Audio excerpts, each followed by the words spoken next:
H1Z1 is a post-apocalyptic zombie game where players attain resources to surviving, as well as weapons for fighting off the dead and the other players. In its current state, it's more of a struggle of man versus man as opposed to man versus the force of nature. I'm about to be dead. In my experience, 100% of my deaths have been from interactions with other players as opposed to the undead or my lack of food and water. And this is a dominant part of play, player versus player.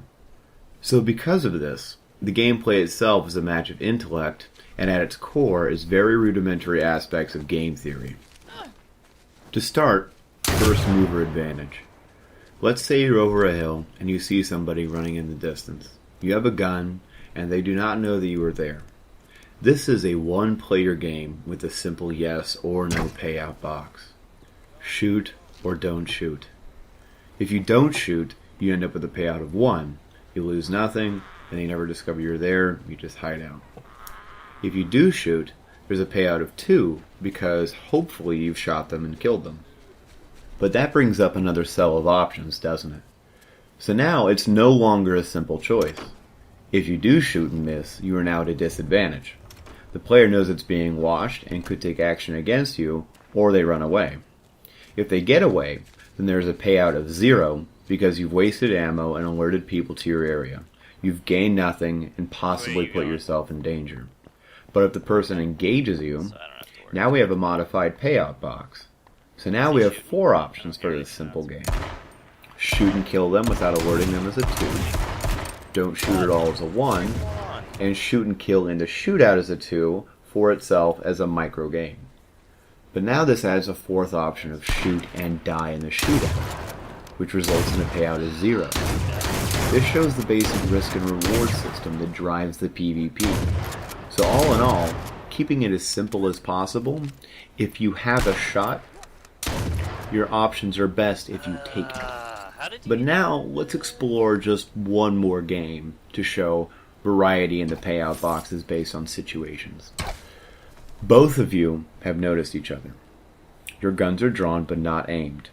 Nobody has a first mover advantage because nobody sees anybody unannounced. This is now a 2-player game called The Button. For one of you has to take the first mover advantage or not.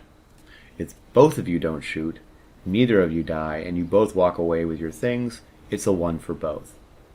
If one of you shoots and kills the other, the living person receives a 2, which means it's very good for one and very bad for the other who receives a 0. But there is one last option here. Let's say both of you choose to shoot, and a shootout occurs. It could go either way and retain a 2, but if both of you land shots, there is the chance that both of you die, resulting in a 0. Nobody wins anything, both of you lose everything.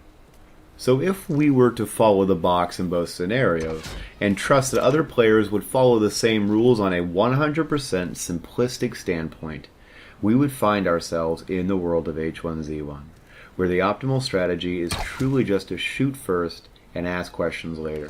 Because if you maintain the safest route every time, you are merely plotting your character along a lateral procession.